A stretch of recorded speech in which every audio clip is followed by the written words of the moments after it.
So we come today to symbols 8. And each time we begin by giving a number to a set. This is the set of lectures on symbols, and this is the 8th. Before we had a set of lectures called Myth, and it ran from 1 to 12. Before that we had a set called Ritual, and the lectures were numbered 1 to 12. And initially we had a set called Nature, again 1 to 12. So when I say symbols 8, that means we're 2/3 of the way through the 3/4 accomplished of a complete cycle. We have 4 more lectures, plus a concluding interval, because at the end of each set, in order to distinguish one set from another, we have to have an interval. If we ran the sets together, then the sets would not be distinct, but would constitute a longer set. It's only by intervals that you get a distinction by set. And the reason for doing this is that our mind insists upon sets. Our symbolic capacity doesn't like to make distinctions between elements and sets. It's of its own nature clever enough to have intuited millions of years ago, before it even knew what a set was or what an element was, that something is not only what it is, but is also all the possibilities of what you can do with it.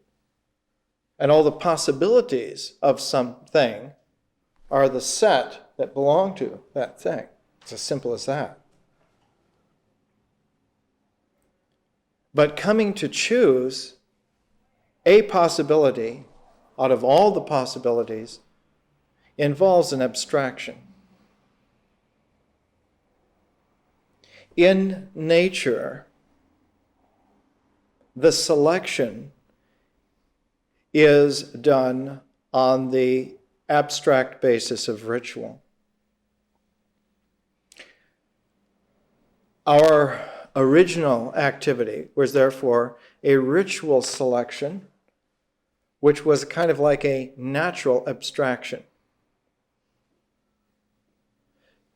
Certain living forms must have color vision in order to distinguish ripe fruit from green fruit, otherwise they would die out. Other species who don't need that kind of distinctiveness in their vision can just as well see in black and white or shades of gray.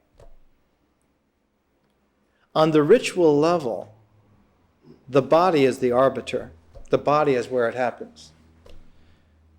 But on the symbol level, the mind is where it happens. But in the mind, on the mental level, you can't get things into the mind. They don't go. They don't go through the skull. It's as simple as that. So what goes in the mind is not the thing, but the image of the thing. So the mind has a realm of images. And it does its selection on that image base. And initially, its selection is but a mimicking of the way in which the body ritually selects out of nature.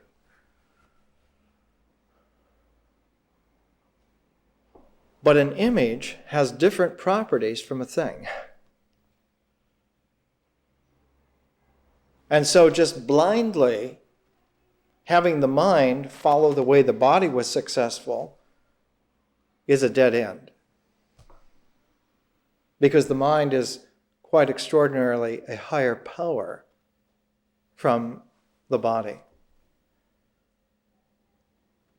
It's not a question of the mind being superior to the body so much as that is of an indexing order, a different order. And it's not just that the mind is an indexing order to the body, but in between the body and the mind is a whole realm which changes the body and prepares the mind. And that whole realm is the realm of feeling. And the realm of feeling, we sometimes call it experience. Our horizon of experience, our realm of feeling, is characterized by language. What we say. Or it could be a language like the signing of people who are deaf. So you have to take language in a very large way here. To say it very simply, language mediates between the body and the mind. But it mediates in a very peculiar way. It doesn't just arbitrate between two things, but it's an interface between two objective worlds. You can conveniently say the outer world, where ritual action is efficacious, and an inner world where an image processing is efficacious. If you try to reach for an image with your hand, you're going to grasp thin air.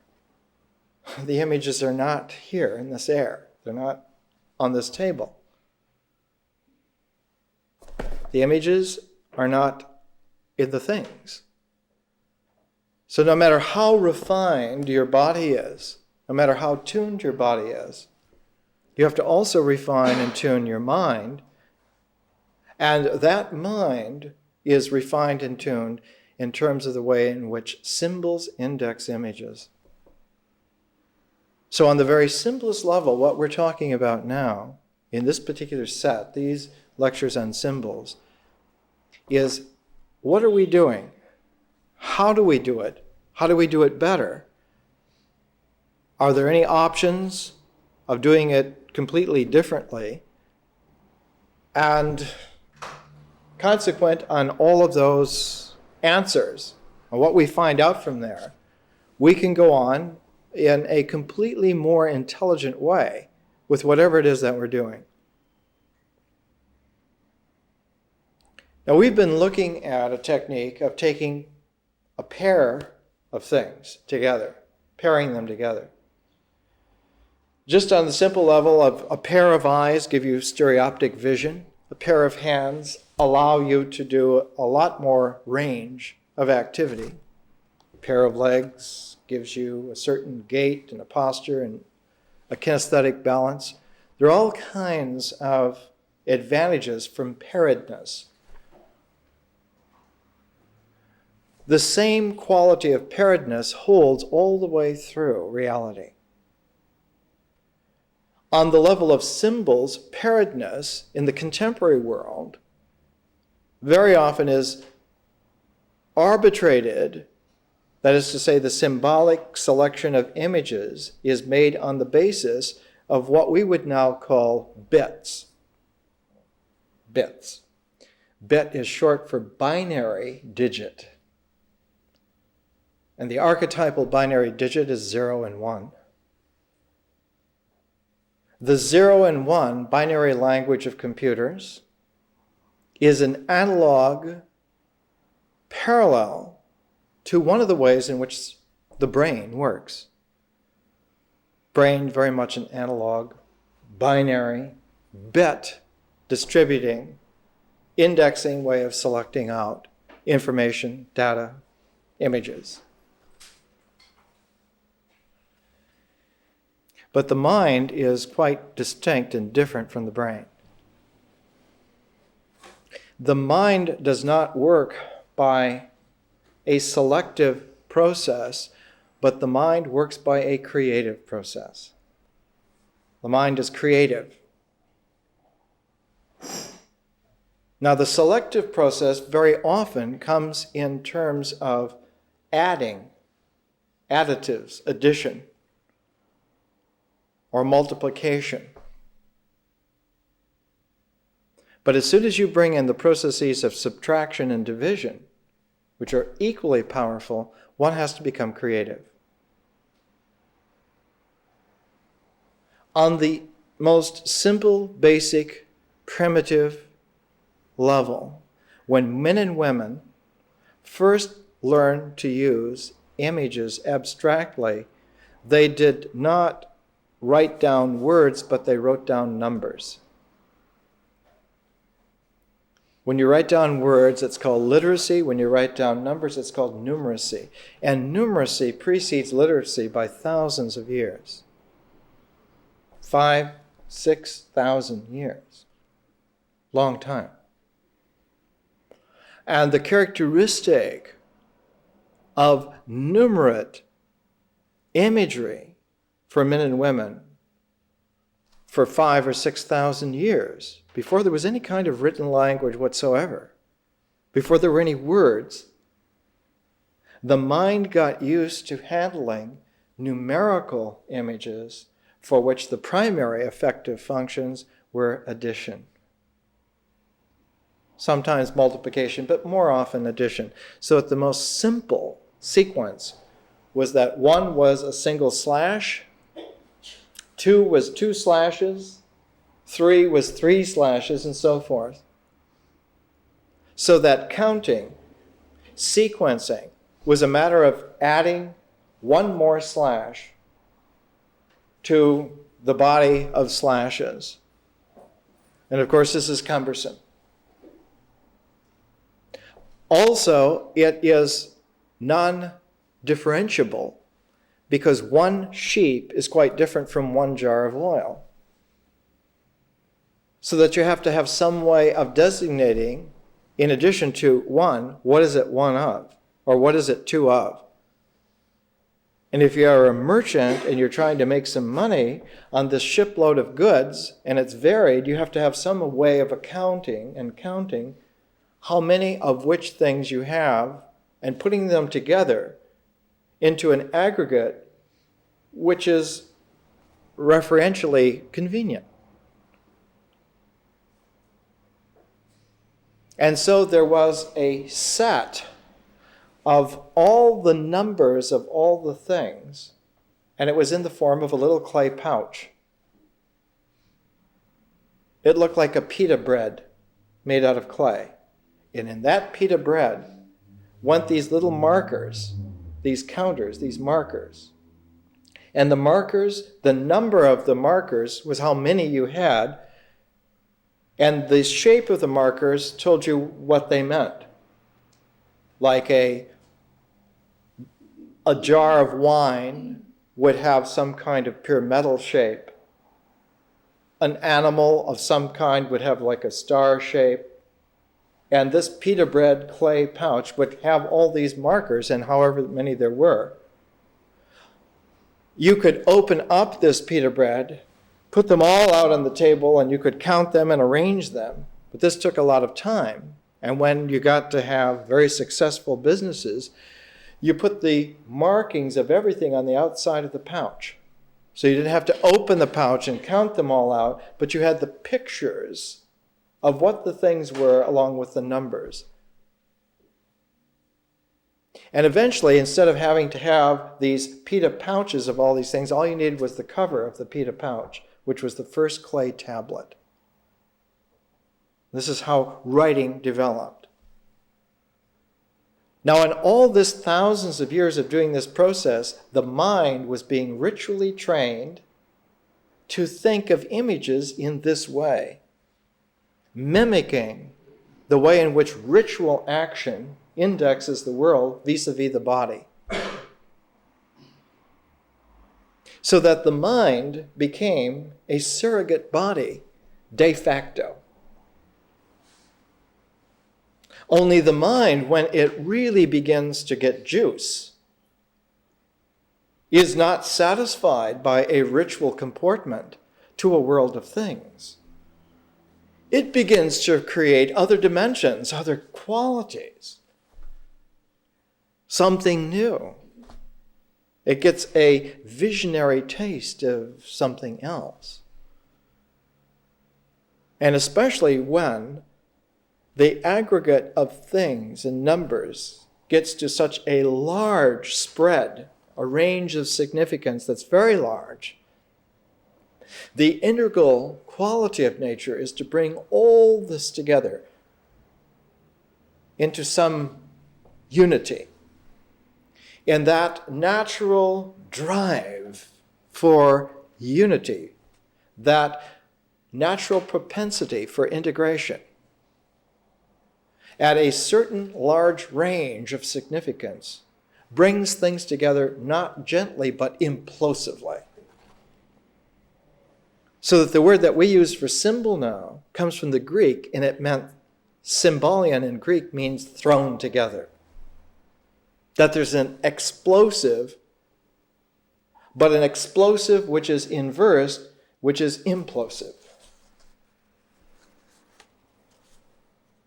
And if you have an implosion, which is powerful enough and accurate enough, the point of focus of the implosion changes the form. And this came as a very startling surprise to certain men and women. And the archetypal date for this was 4004 BC. The longest systematic record that we have of this is the Jewish chronology of Adam. And Adam is about 4004 BC. Not that he's the first man in terms of a physiological presence, but it's the first time that a sufficiently large range of significance implosively comes together accurately enough to make a transformative point in his mind. So that when he looked up, he no longer saw the world in the old way, but saw the world in a new way. And instead of accepting things the way that they are, he began naming them and changing them by naming them. And as soon as Adam can name the world, can put a symbolic name on the world itself mysteriously responded and changed. And believe me, Adam had to rub his eyes, Eve had to rub her eyes, because as they named the world, it changed. And out of this came the realization that there's some kind of magic that happens here. That when men and women are capable of transformation, their transformational energy is contagious, and the world gets that, for good or for ill.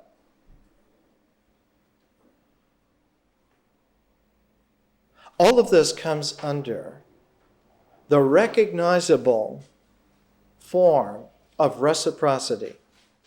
One of the most universal of all laws is reciprocity.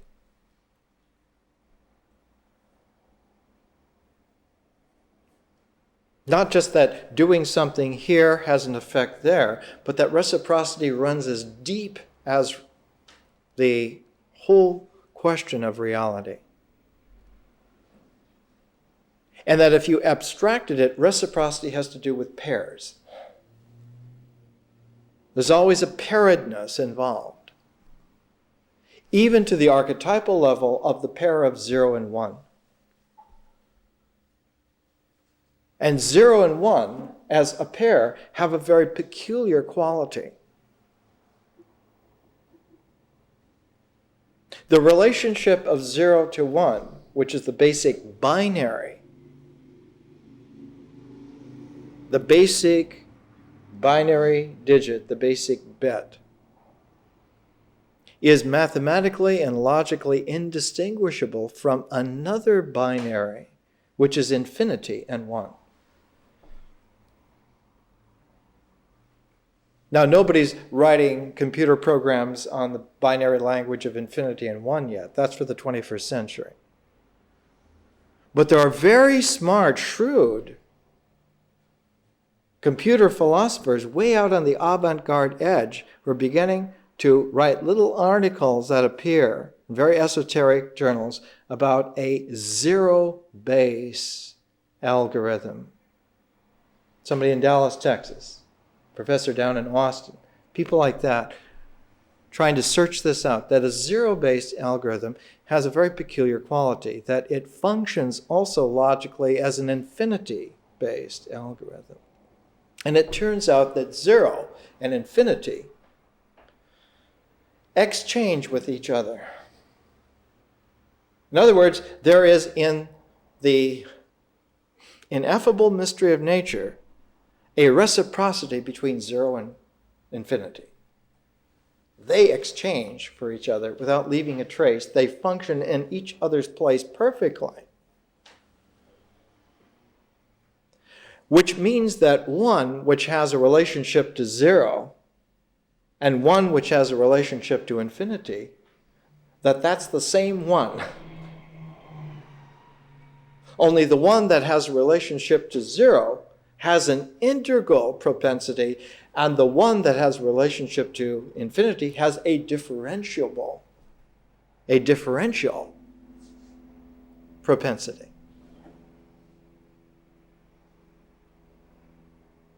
So that there's a very peculiar, out of all the ones that there is one which is very peculiar.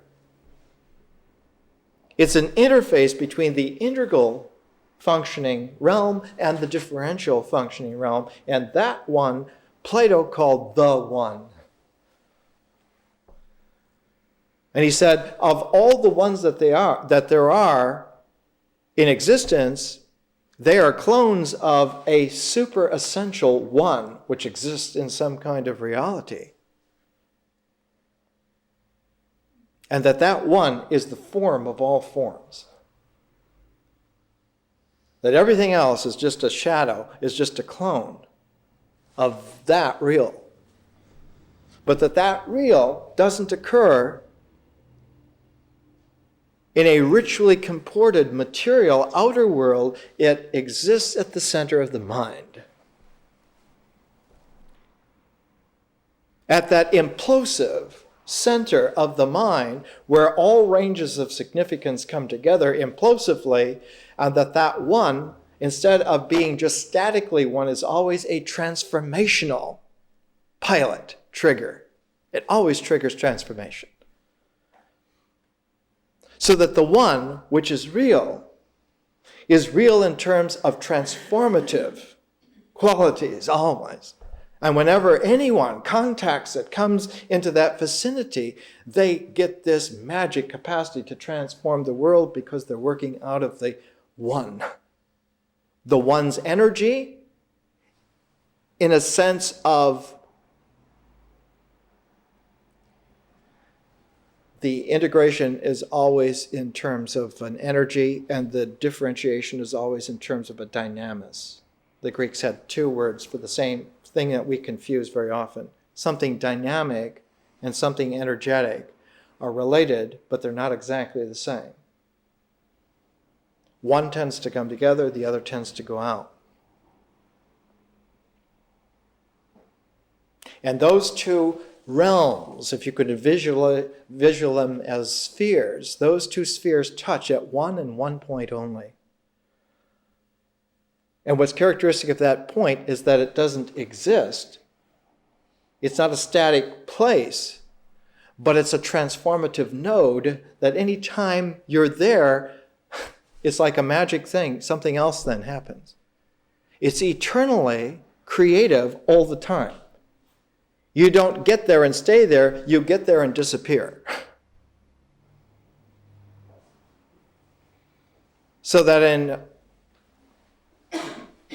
at the culmination of classical ancient India, when yogis were powerful enough, were used enough to the super highways of meditation and discipline, and they would get to that particular point, they got familiar enough with its ways, with what happens, that they, in Sanskrit, called that bindu, which translates into Western English as vanishing point. A locus which vanishes from both realms and vanishes in upon itself.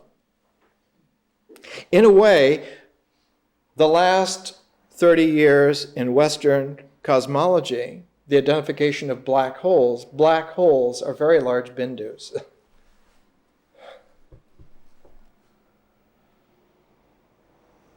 Now, the fact that black holes have certain kinds of properties, that they differ in size, that they have a kind of a radiation, it's called Hawking radiation for Stephen Hawking, he's the first one to be able to think of it. In Hawking radiation, there are always paired molecular densifications that happen outside of a black hole, so that black holes eventually evaporate from this kind of steam, Hawking-like steam. It's a very peculiar thing.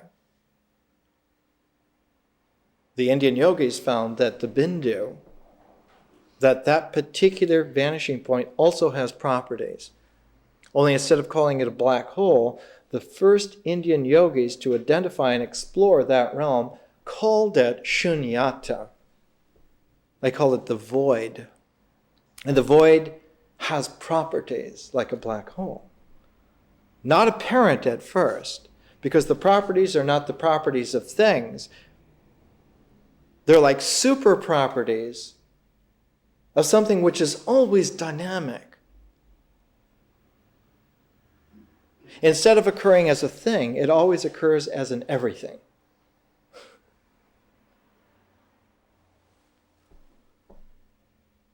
Now, in symbolic smarts, men and women for at least 1700, 1800 years have had this advantage of knowing that their capacities do not end where nature has its final limitations, that our capacities go beyond. We have transcendental capacities vis-a-vis nature. We have supernatural qualities.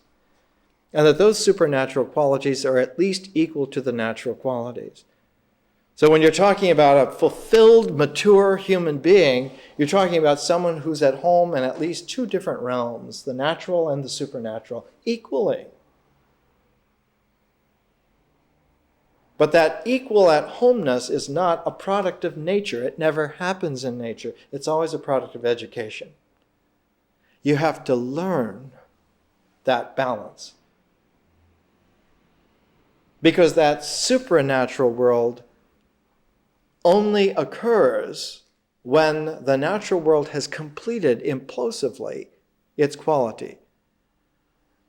Now, what's bedeviling about this is that it's not a function so much of intelligence. Intelligence helps.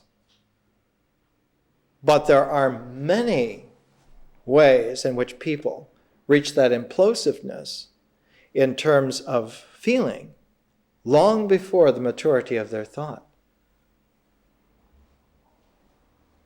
There are people who, instead of having intelligence of thinking, have enough intelligence of feeling that they reach that implosiveness. And what's difficult is that feeling, experience, always occurs where some language is functioning. And we call that, perhaps the best designation of that, Joseph Campbell in his mythic works. That mythic horizon has a quality of having a storyline. It has a plot. It has a narrative quality. And this narrative quality always has a tendency to have some kind of beginning, some kind of development, and some kind of end. So that the realm of feeling needs to have definition in terms of beginning and end and middle. It doesn't feel right if it doesn't have some kind of beginning. It doesn't feel right if the development doesn't come to some kind of conclusion, some kind of answer, some kind of end. So the intelligence of feeling has this kind of propensity. It has a mythic love of a well-told story. But the mind is quite different. Thought is quite different. It doesn't have any propensity for the necessity of a beginning or an end. The mind is completely at home in ongoingness that has no beginning and has no end. The mind thought itself as a function is at home in boundlessness. And so the mind, with its boundlessness quality, has a different size of shunyata from feeling, which has a bounded taste. The shunyata of feeling is very homey. The shunyata of thought is more than cosmic. The shunyata of thought became, in India, the mathematical idea of zero. Whereas the feeling shunyata became the realization of perfection. And it became as homey as being able to say, this is it. Both the small and the very large shunyatas were recognized. In India, the very small one was called the Hinayana, the small way, small vehicle. The large one was called the Mahayana, the large vehicle, the large way. That an individual can practice that realization for themselves, but the same individual who gets into a thought indexing level in addition to feeling, where symbols count as much as images, then the realization is not just on individual level, but when the realization comes, it's on a universal level. Both of these are valuable. Both of them need to be saved. Both of them have qualities which are extremely important and useful to men and women, not just in living in the natural world, but in living in the transcendental realms. And it turns out if you preserve both, if you preserve the small and the large realizations together as a pair, eventually the pairedness of those two produces a remarkable creative discovery that there's a third way.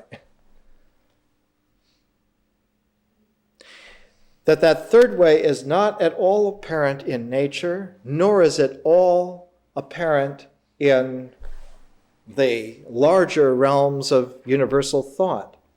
But there's a third way that's beyond thought. It's not only beyond feeling, but beyond thought. And that third way is, in Asia, where this was explored, it was called the Vajrayana, the diamond path. Not the Hinayana, the small path, or the Mahayana, the great path, but the Vajrayana. The diamond path in the sense that it's spontaneously instantaneous and has nothing to do with small or large at all. It has to do with the interval interface that's there. And the shunyata of the interval, of the interface, is the Vajrayana, is quite extraordinarily different. The very first description of this was in a little hieroglyphic written document called in India the Vajrachadika Sutra. Sutra means a thread, means words arranged in a sequence of a thread. Vajra means diamond, and Chadika means cutter. So it means the thread of the way of a diamond cutter. And what a diamond cutter does is he takes the raw diamond stone out of nature and he cuts the facets so that you end up with a jewel. And instead of something natural, you have something symbolic. A jewel is always a symbol. Jewels are symbols. They're natural symbols. The cut stone is a symbol, whereas the natural stone is just an image, the image of the diamond. But once you have the symbol of the diamond, if you make an image of the raw diamond, you will get an image of a natural image. If you make an image of a jewel, you get an image of a symbol. And if you make one little permutation of that, one little transformation, and you make your mental image a symbol, when you get a symbol of a symbol, you get transcendental, instantaneous magic. Instead of having the image which organizes experience by myth, or the mind which organizes thought by symbol, you get a consciousness that organizes magic by vision. And you get an extraordinarily different, you get a third quality of reality, which was completely not only unknown, but undiscoverable previously.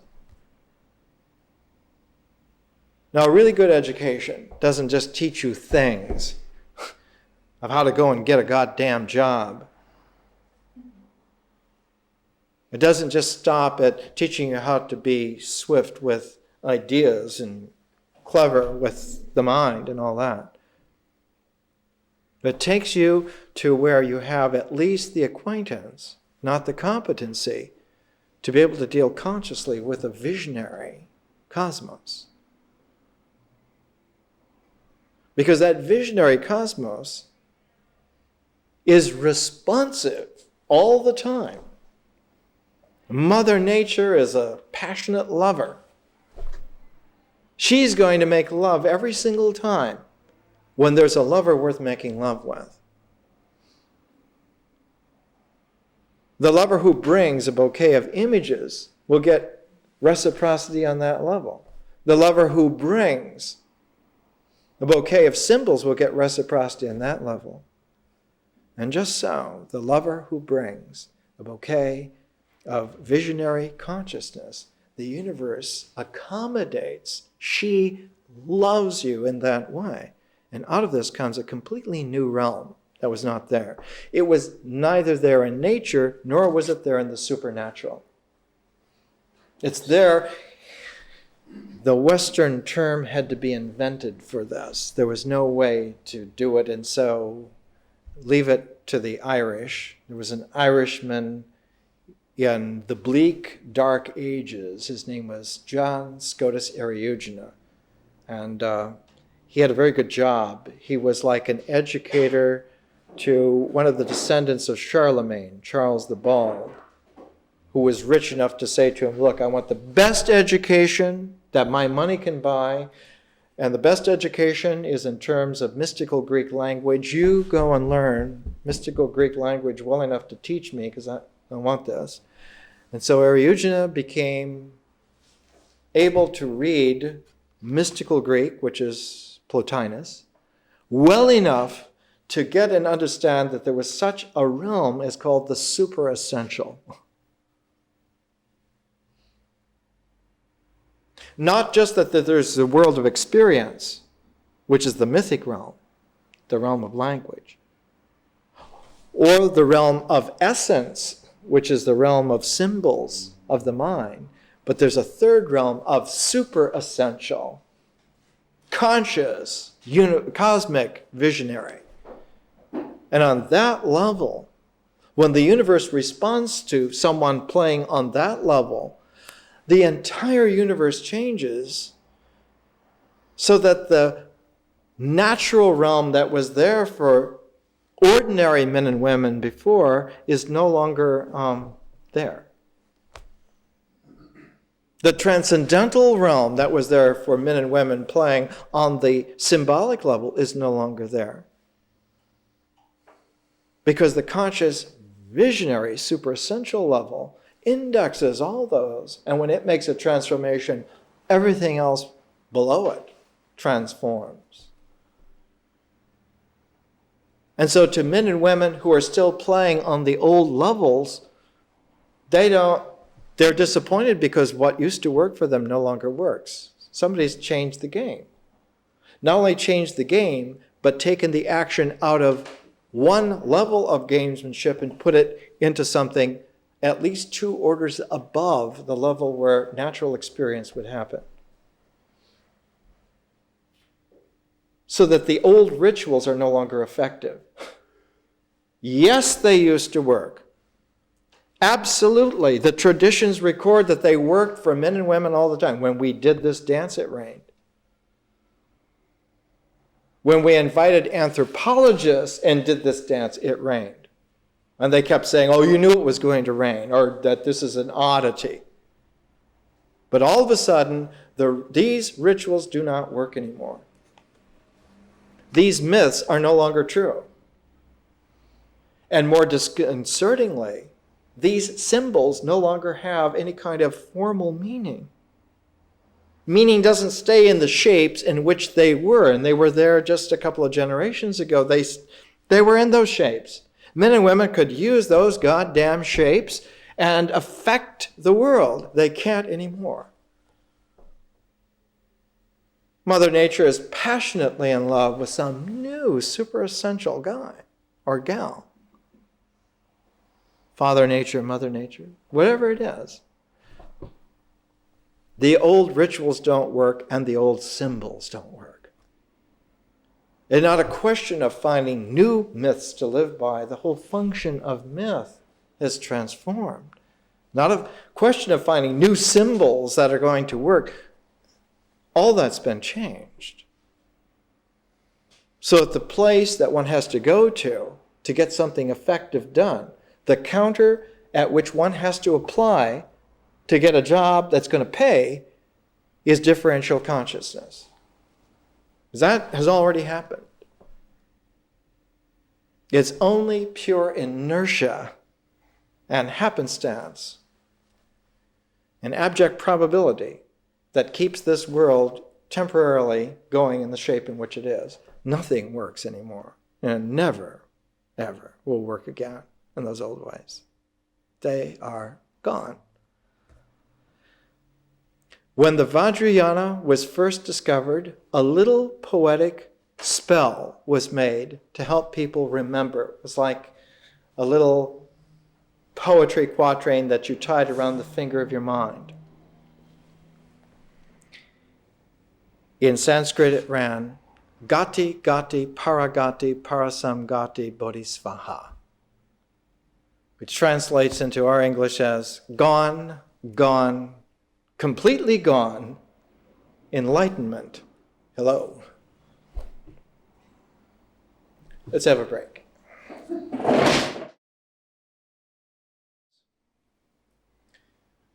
The leaf of the Bodhi tree is the symbol of the Bodhi tree. What we need to be wide-eyed about is that if you plant this symbol in the ground, you're not going to get a new Bodhi tree.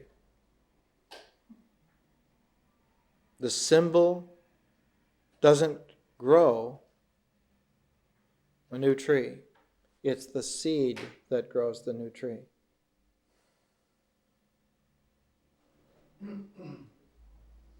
Powerful as the mind is, its symbols are not fertile. They don't reproduce. They're not creative.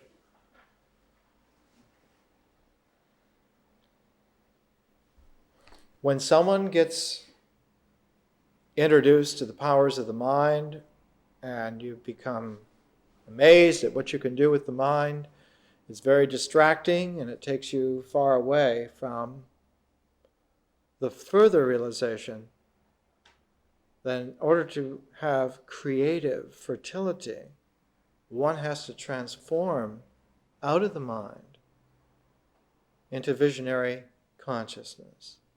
That's fertile. That grows. That's creative. That's what works. In one of the books that we're using, Miss Suzanne Langer, some 50 years ago,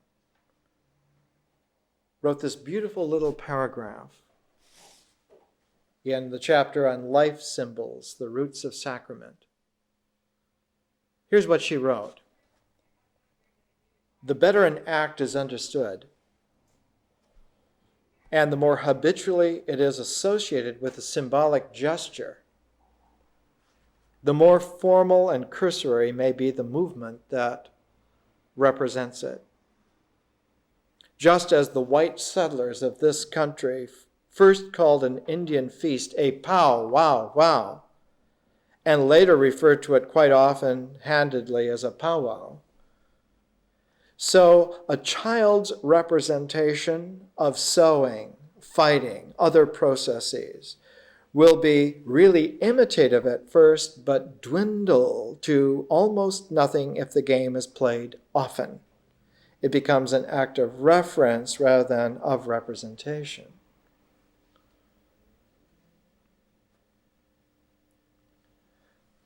The mind, to put it in Western American bluntness, easily becomes a box canyon if it's linked to ritual and doesn't engage its transformative capacities. Now, someone can be extremely intelligent and really brilliant and precocious and have all kinds of smarts, in which case you end up with a Grand Canyon box canyon.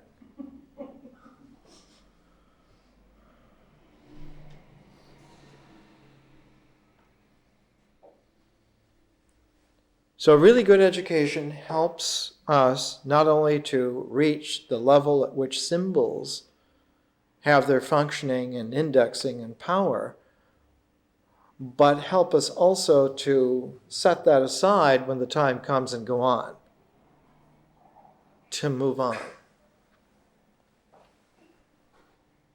But the moving on from the mind is an activity of transformation. And transformation involves just what it says, a different form. Now, the transformation of the mind was such a peculiarity. The transformation of the mind reminded men and women who first experienced it of the process of death. And so death became a sort of analogy. It was like transformation of the mind was like a death in life. And so it was very natural to have the term rebirth attached to transformation. One is born again. And in fact, the very earliest symbolism of the act of mind transformation was the pairing together of the womb and the tomb. That birth and death were brought together. That the form of death and the form of birth were brought together in a congruency. And that paradoxical congruency of womb and tomb was the first way in which men and women could, in a very clumsy fashion, express what it was that they were going through.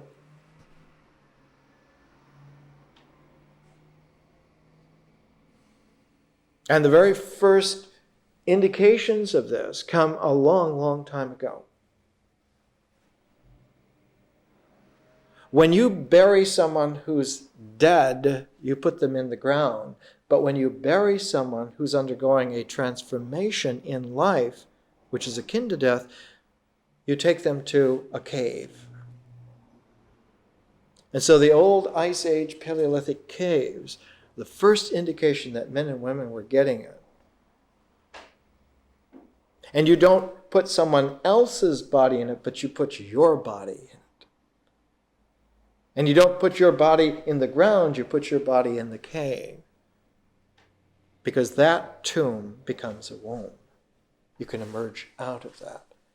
And that's the original netherworld. The Paleolithic caves, most famous in southern France, occurring many places around the world.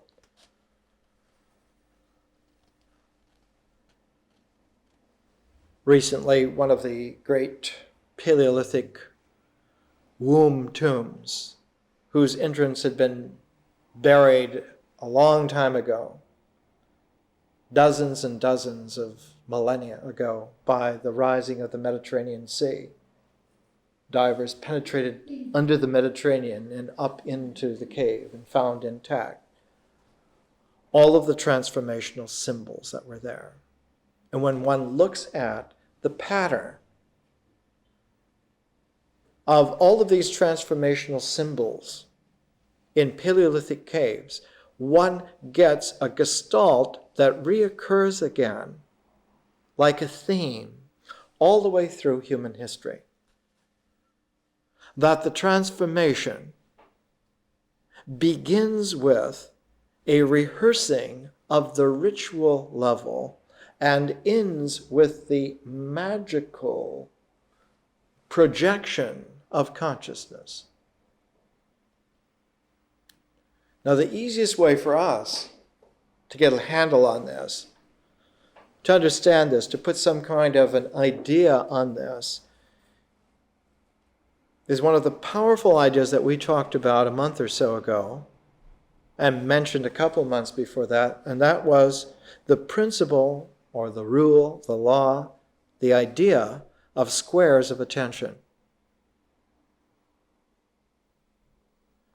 We don't have to go into mathematical logic, the theory of types, the theory of transfinite numbers, Cantorian set theory, Principia Mathematica, and all that sort of thing, which we can go into. But one of the proofs of functional usability is the ability to square a number. But this square of attention that we're talking about is like a very bedrock, primordial quality, which sums itself up in the popular phrase, a frame. One is going to frame a picture. One's going to frame a scene. One's going to frame an episode. It's not just that one has a picture, but one also has a frame. And one can have in the mind as opposed to the brain. The brain must have a sensate picture. The brain records the sensate picture, but the mind has the ability to abstract the frame away from the picture. It takes a little practice, but you can do it. The mind can entertain the symbol of the frame of the square of attention with no picture in it. And when doing so, one begins then to experience the functioning of the mind as a mind. The functioning of thought abstracted away from the functioning of feeling. Feeling loves pictures.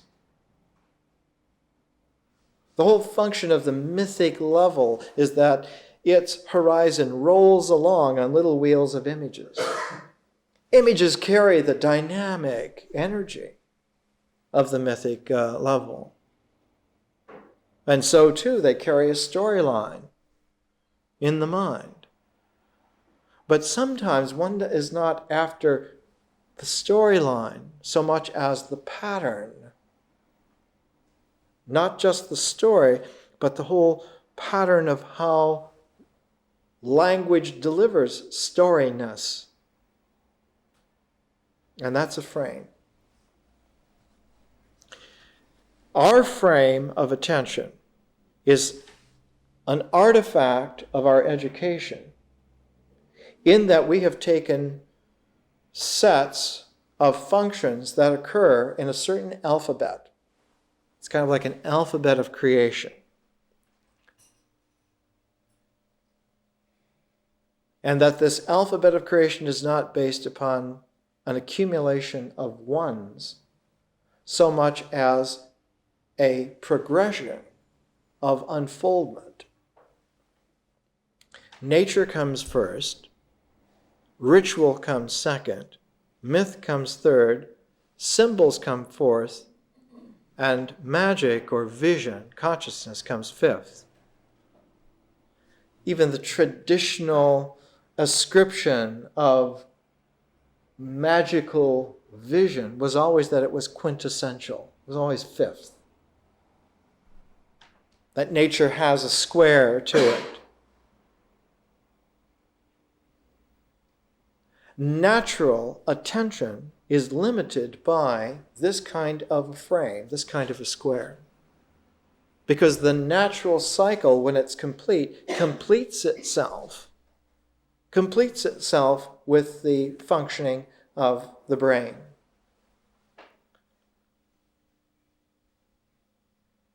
The brain is a part of nature. No matter how you conceive nature, that ocean of nature has its washing waves and tides that end with the brain. The brain itself, physiologically, is a part of nature. But the mind begins to be a terrain which is not a part of the ocean of nature at all. But the first indications that there is a shore, and that beyond it, as the classic Buddha used to say, there's another shore. And though he assiduously refused to talk about it because 2,500 years ago it was difficult enough to keep in mind the discipline to bring integration to a completion, the whole differential realm was something that was left for later development, later explication, later exploration.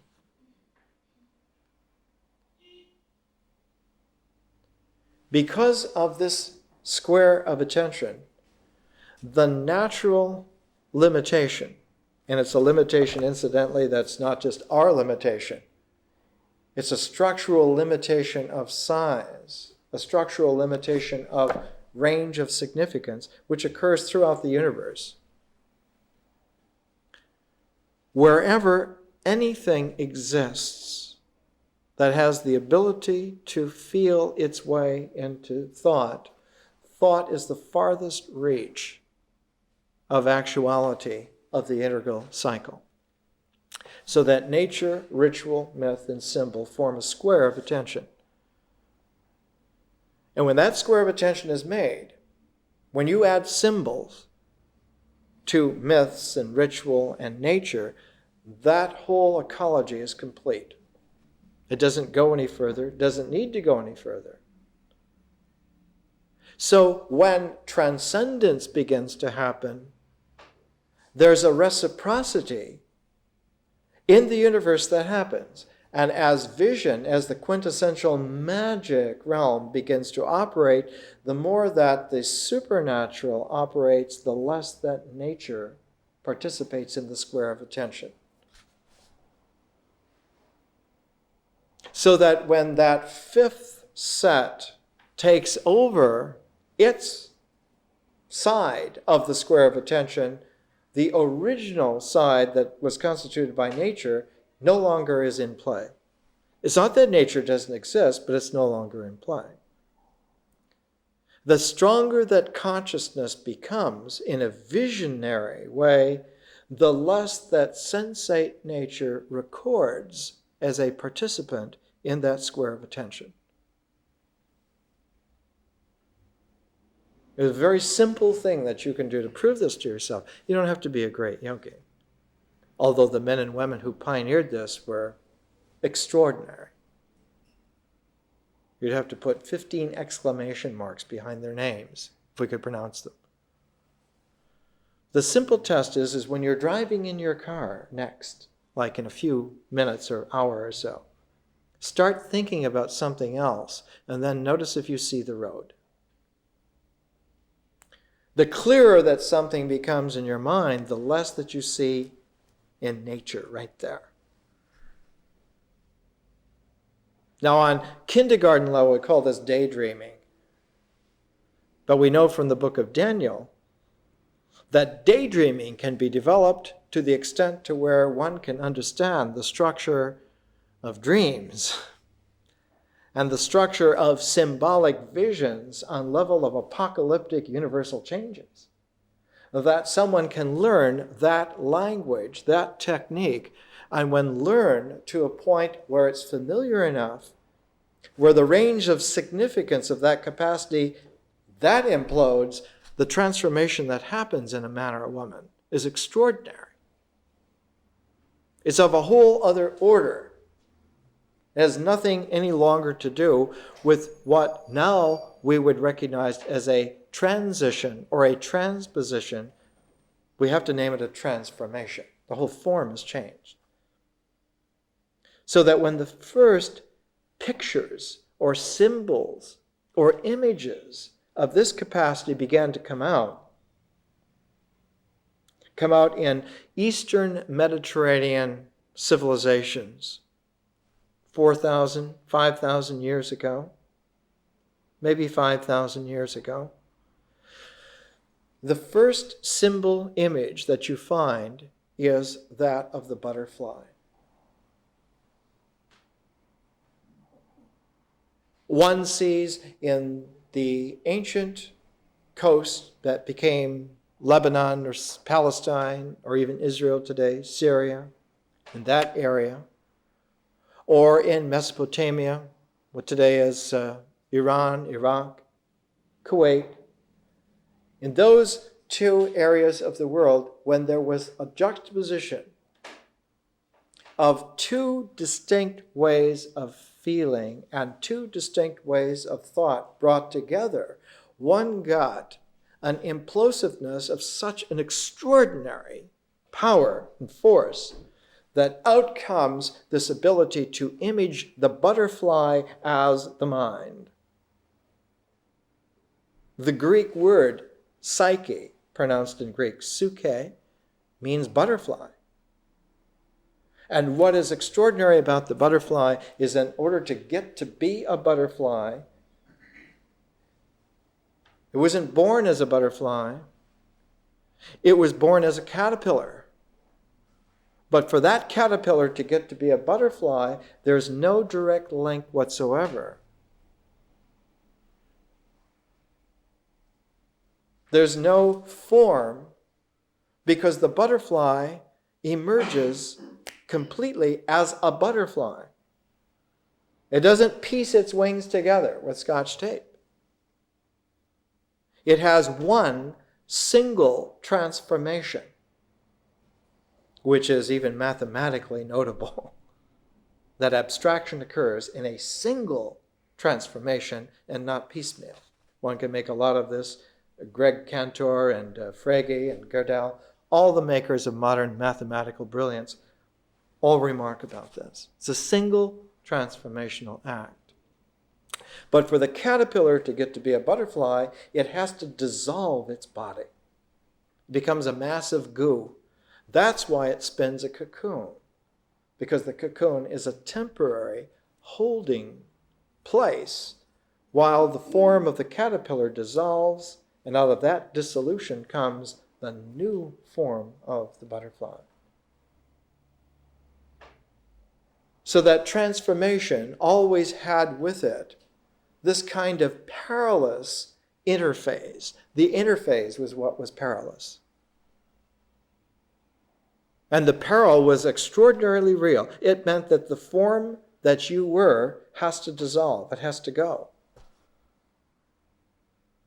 No matter how much you love those beautiful spots and those wonderful hairs and all those great shoes on those little legs, all of it had to go.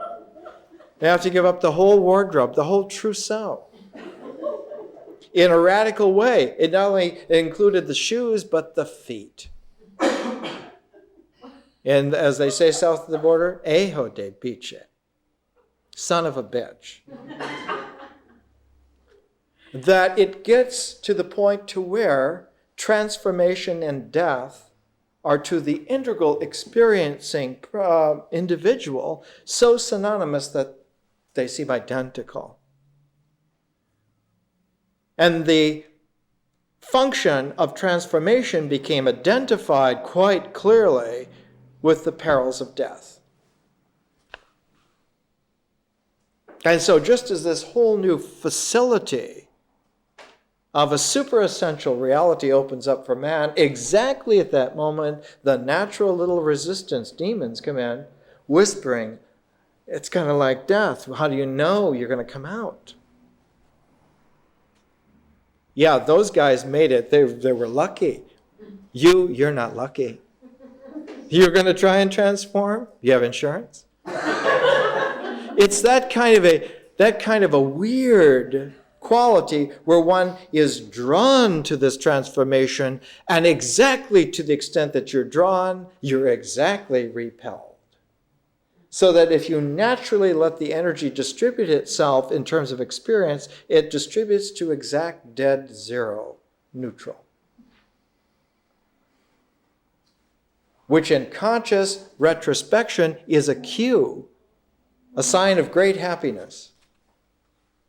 That experience should distribute the promise and the peril of transformation/death to exactly limbo, is a cue of its common denominator with reality. Because the transformation, figuration, is always a 0 point. It's always a zero base. Which goes to say it's always an infinity. But directing oneself to this with only the energies and strategies of integration, one will never do it. If you keep trusting nature and ritual and myth and symbol to get you through, and limit yourself to that, you will never get through. Never.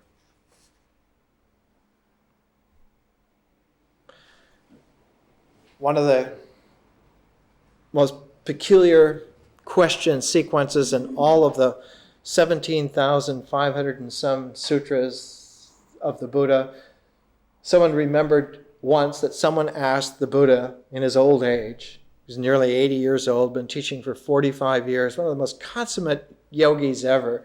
They asked him, they said, well, in your super essential vision of this universe, how many beings have transformed using the intelligence of their minds and a natural mythic tribal basis with the rituals all done perfectly in the nature that we have? And he replied, none.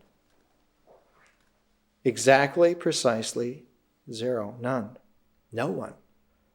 Not no one on this planet, but no sentient being on any planet of any star system in any dimension ever has, does, can.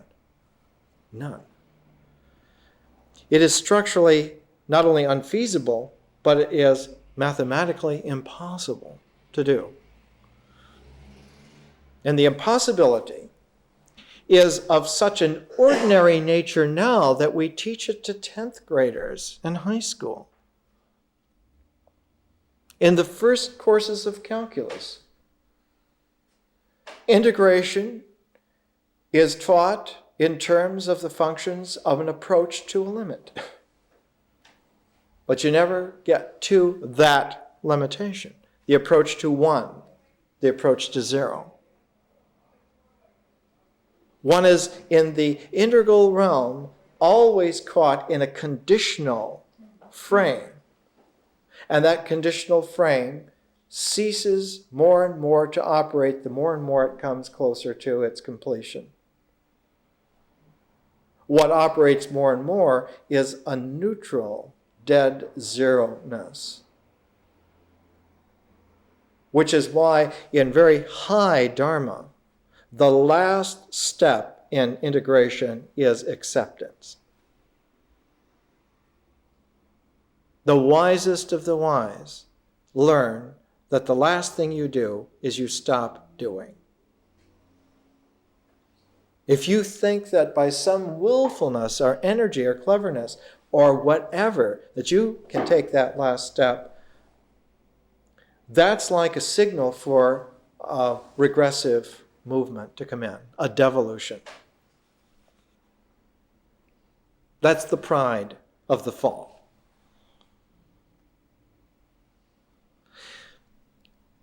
In our education, we have, in fact, a whole page called acceptance, which is the last step of integration, and absorbing experience, which is the zero cocoon of transformation. And you can read them for yourselves. They're there. What's interesting to us, significant for us, is that in the last 200 years, more and more it's become apparent to sensitive, challenging men and women that we are caught in an infinite regression limbo. We are not going anywhere, and we're not going anywhere faster and faster. And that this is startling because, and all the more startling, because it simply is extraneous. It's unnecessary. We do not have to not get anywhere faster and faster. That whole activity is extraneous, not only to nature, but to consciousness. It doesn't have any functional necessity either place, but is an artifact, of stupidity. It's a happenstance function of ignorance. And that particular ecology of ignorance was in fact clearly delineated even 2,500 years ago. In Sanskrit it was called Paticca Samutpaya, the endless chain, the endless circle of dependent origination. That once you start on that particular wheel goes around in a cycle that hits exactly, they mapped it out for a 12-node cycle because that was enough nodes to take care of futility experience 2,500 years ago. Now you could get it down to the nano structure, and you could have billions if you want. But whether it's a 12-part cycle or a billion-part cycle, it's a terminal dead-end circle without end. It doesn't go anywhere. But cannot be distinguished as a dead-end circle by the mind from a whirl of this radiant, differential, conscious, cosmic capacity which we have. The mind cannot distinguish between the turning of the Dharma chakra from a dead circle because of its own limitations. So while thought is extremely important, extremely powerful in an education, it has its place, but it only has its place. And to allow the mind to usurp and slosh over into other areas is poor education. For instance, feeling in itself is highly intelligent and doesn't need any help from thought. Thank you very much.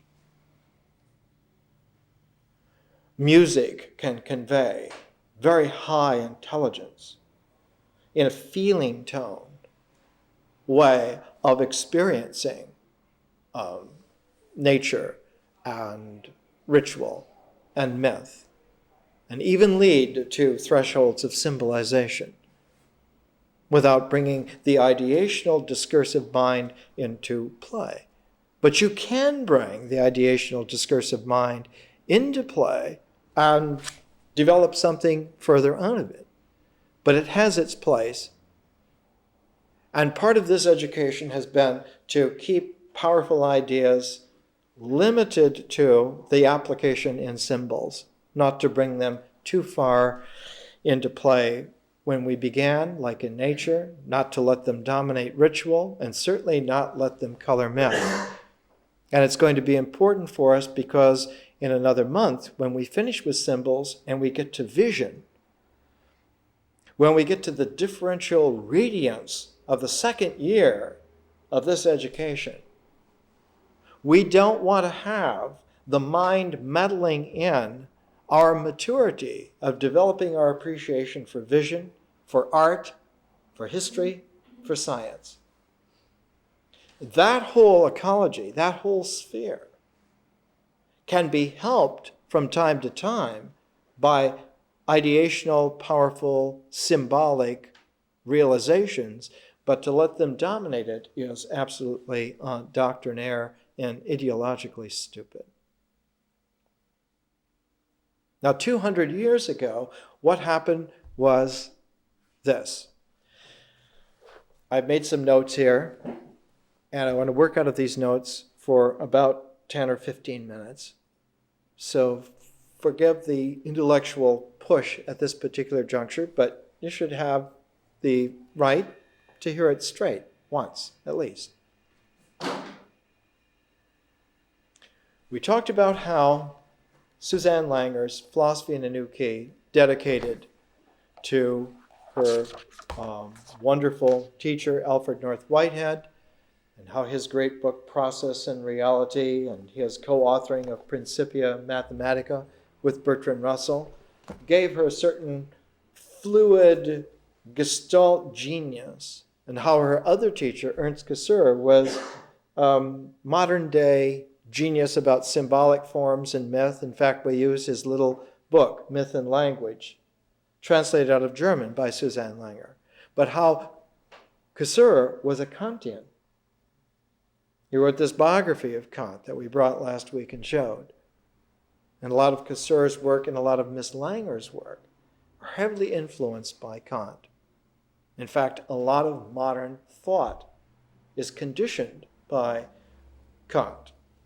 Kant, who made the strongest statement of the need to consider that there are a priori forms, and that there is such a thing as pure reason, which operates symbolically out of a priori forms. So the beginning statement here is the Kantian a priori of nothingness must be nothing in itself. I don't know if you can hear that, but that's like stiff-arming Herr Professor. The Kantian a priori of nothingness must be nothing in itself. Now a zero is zerally zero. What do they say in The Wizard of Oz?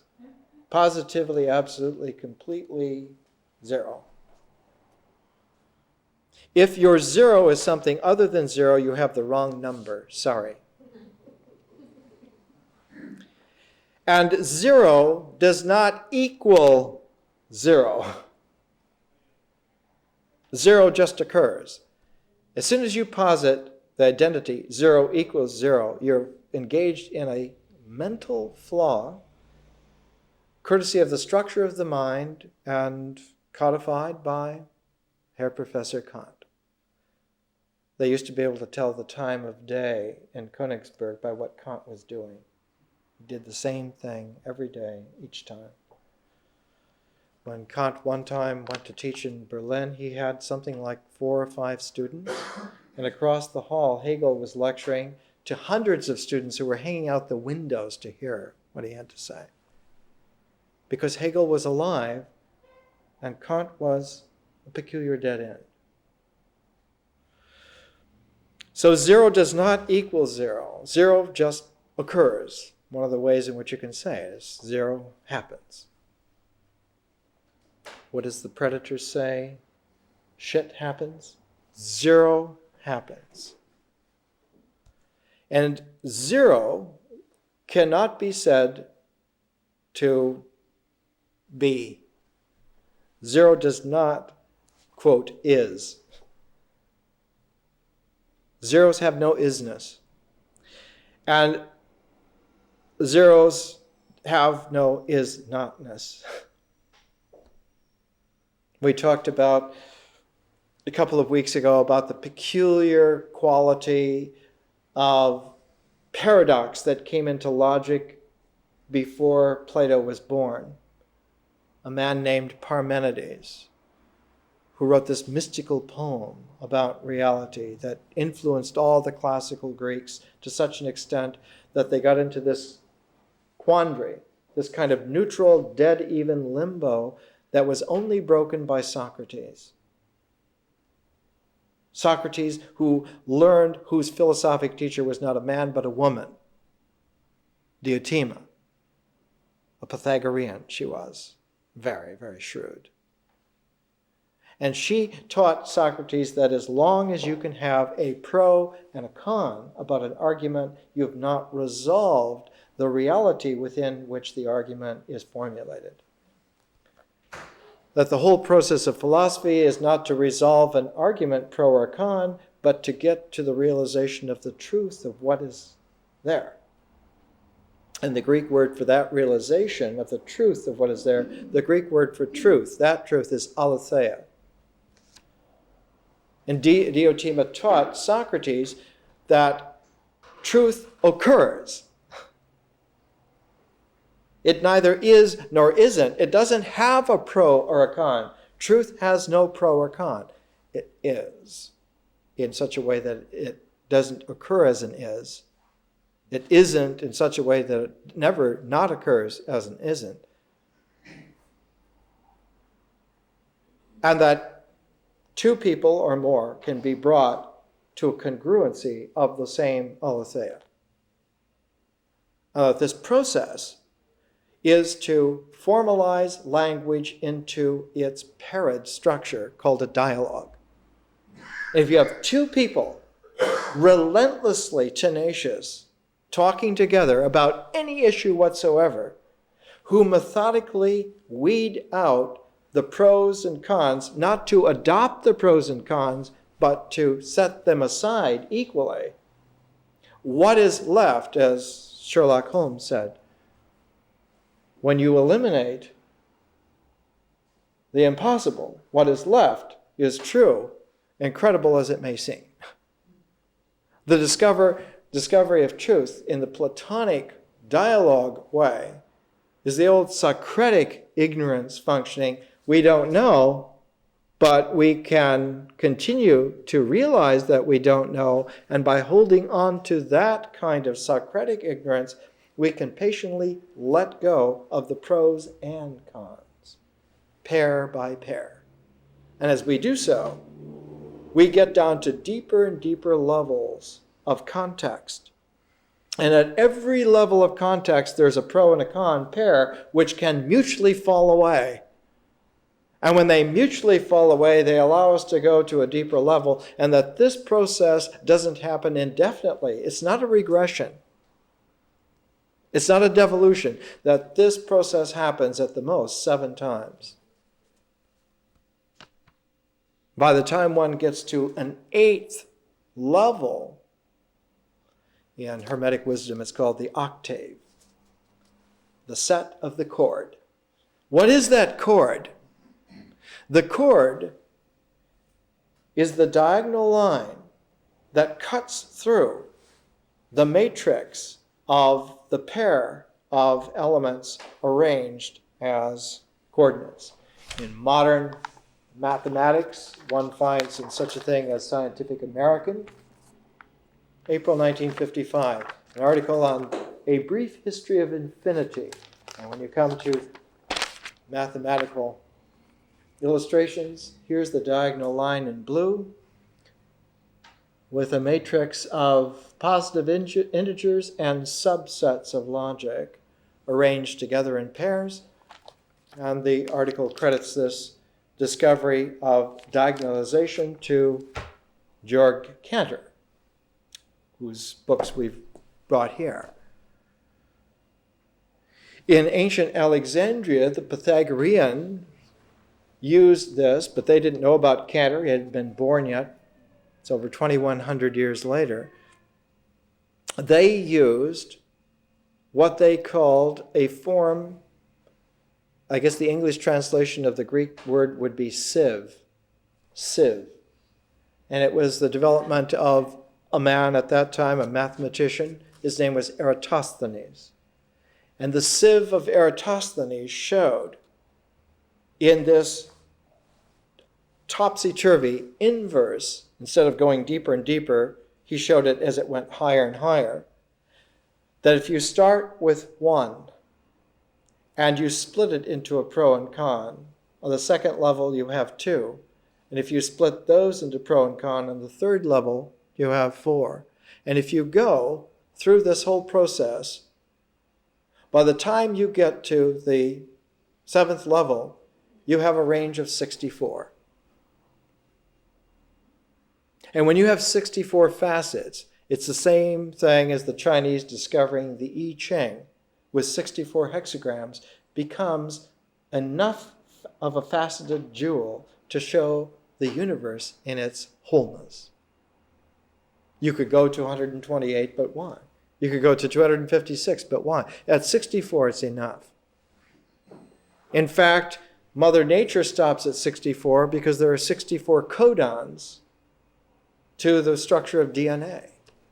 It's a universal level. That once you go from 1 to 2 to 4, and you go through that 7 levels and get to 64, then you have a quality scintillating enough to be able to characterize reality with a jewel-like precision. Now, another way of writing 64 is 8 squared.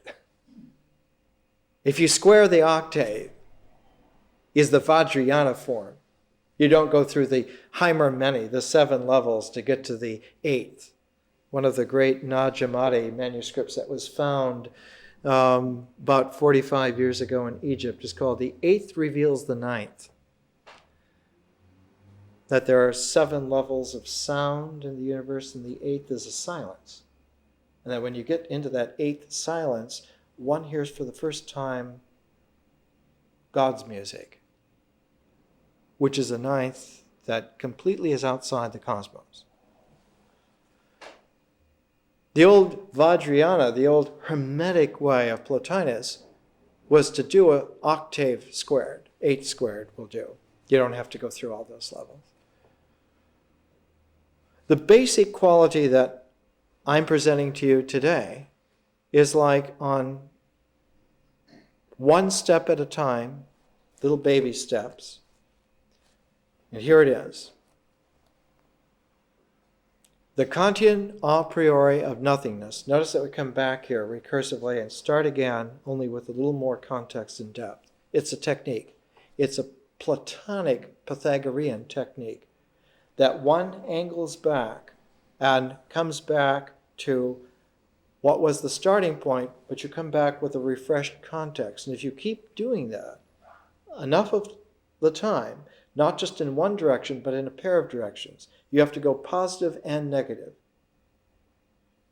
It's better to do them together, but in a temporal limitation as we have here, we have to do it in syncopation, one and then the other.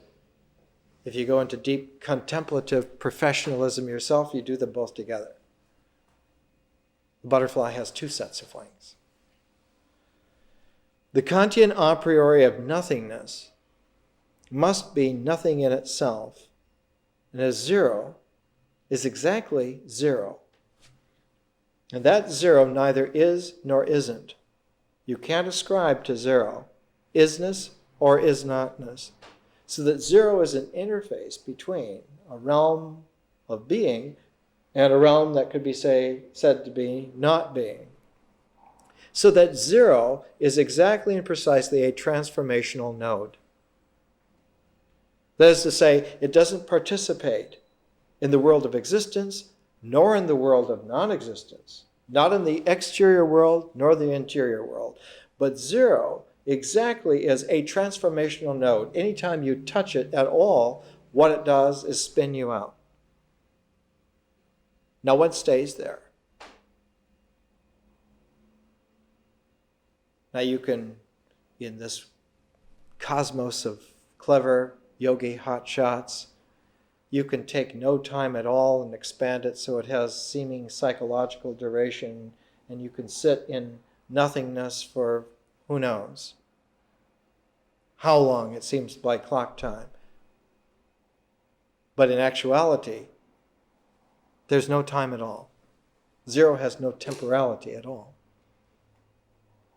In superstring theory, where there are 10 dimensions to the universe, the 10 dimensions are always arranged in 3 sets of space, having 3 spatial dimensions and only 1 time dimension.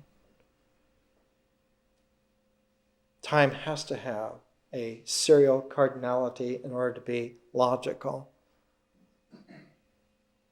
But zero has no temporality whatsoever. So that reality, on its fundamental level, has no time at all. We say of that time is eternity. Nature has a time. The mind has a psychological time, but consciousness has eternity. It doesn't function with time limitations, whether it's natural or psychological. So zero is a transformational node, a focus exactly interfacing in between, neither this nor that, either not this or not that, a neutral, a resolving third. Zero, then, is a locus of integration, as well as the locus of differential beginning. Now, it gets very complex, and I won't go through these notes. You can have copies of these later to put with your other notes. The last thing for today is that while zero functions this way, infinity also functions this way. They reciprocally exchange effortlessly without leaving any trace whatsoever. And there seems to be no preference in reality whatsoever to this. So that the transformational node of zero is also transformational mode of infinity. There was a physicist named Minkowski who got into a fierce argument with Einstein.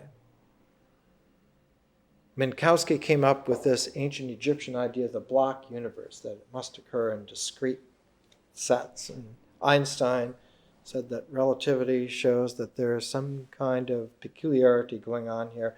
And so Minkowski and Einstein together came up with this most incredible realization that the old Carl Jung made a great deal out of. That if you went to the farthest reaches of the physical cosmos, you would come out on the deepest part of the human psyche, inside. And that if you went into the deepest part of the human psyche, you would come out on the farthest reaches of the cosmos. So if you were able to put up on some computer screen the form of what this would be, it would be a torus, which is exactly the form that matter takes around a black hole. Which is exactly the form that a mythology takes when you take all of the stories that belong in the same pattern together and arrange them. If you could arrange them into a graphic visuality, which we can do today, by the way, they would turn out also to be a torus. A donut. The assignment for next week is who dunks that donut in their coffee?